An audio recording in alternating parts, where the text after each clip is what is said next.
kelahiran Nabi Muhammad Shallallahu Alaihi Wasallam. Mekah yang semula hanya ditinggali oleh Hajar dan Nabi Ismail, seiring dengan berjalannya waktu, berubah menjadi sebuah negeri yang besar. Berkat doa Nabi Ibrahim, negeri itu sungguh mendapatkan berkah dari Allah. Masyarakatnya hidup dalam kecukupan dan sejahtera.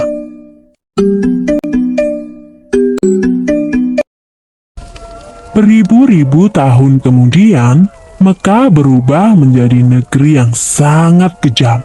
Sebagian besar masyarakatnya mulai melupakan ajaran agama yang benar dan berganti menyembah berhala-berhala yang mereka ciptakan sendiri. Di antaranya adalah Saman, Watan, Nushun, dan masih banyak lainnya.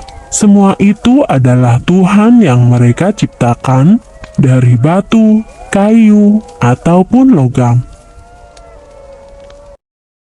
Kaum Quraisy menganggap harta adalah segalanya.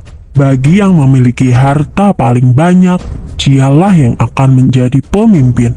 Demi mencapai kehormatan dan kedudukan, mereka menghalalkan segala cara.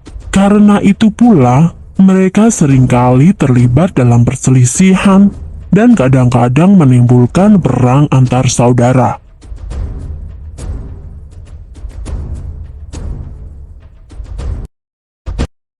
Bukan hanya Tuhan mereka saja yang berubah, sifat dan perilaku masyarakatnya pun juga berubah. Kaum Quraisy yang secara turun-menurun menguasai Mekah dan Ka'bah mulai membentuk kelompok masing-masing. Mereka sangat berkuasa dan kaya raya. Namun kekayaan itu mereka dapatkan dengan cara yang tidak halal. Merampok, memeras rakyat kecil, berjudi, curang dalam berdagang, dan perbudakan yang sangat kejam.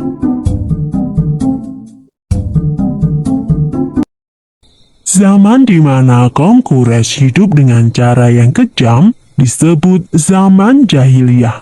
Pada zaman itu, ada seorang wanita soleh bernama Aminah. Suaminya bernama Abdullah. Pada saat Aminah mengandung, sang suami jatuh sakit dan akhirnya pun meninggal dunia. Aminah merasa sangat sedih karena harus hidup sendirian. Pada suatu malam, ia bermimpi melihat bulan jatuh ke pangkuannya. Menurut ahli tafsir mimpi, kelak anak yang dikandung oleh Aminah akan menjadi orang yang dihormati. Mekah dan Ka'bah semakin ramai dan berkembang. Orang dari segala penjuru selalu berkunjung ke Mekah untuk beribadah dan juga berdagang. Kemajuan Mekah membuat Abraha, seorang gubernur di Yaman, merasa kesal.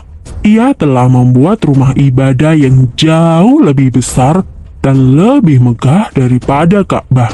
Namun, tidak ada satupun orang yang mau beribadah ke Yaman. Abraha lalu memerintahkan agar semua pasukannya bersiap-siap. Mereka akan menyerang Mekah dan menghancurkan Ka'bah. Abraha dan pasukan bergajahnya menyerbu Mekah dengan penuh kesombongan. Ketika ia akan menghancurkan Ka'bah, tiba-tiba datang ribuan burung ababil. Burung-burung itu membawa batu-batu berapi dari neraka. Kemudian, batu-batu itu dilemparkan ke arah pasukan gajah Abraha. Dalam sekejap mata, pasukan Abraha berhasil dikalahkan dan Ka'bah pun dapat diselamatkan. Tahun itu kemudian disebut dengan Tahun Gajah. Pada Tahun Gajah itu pula, Aminah melahirkan putranya.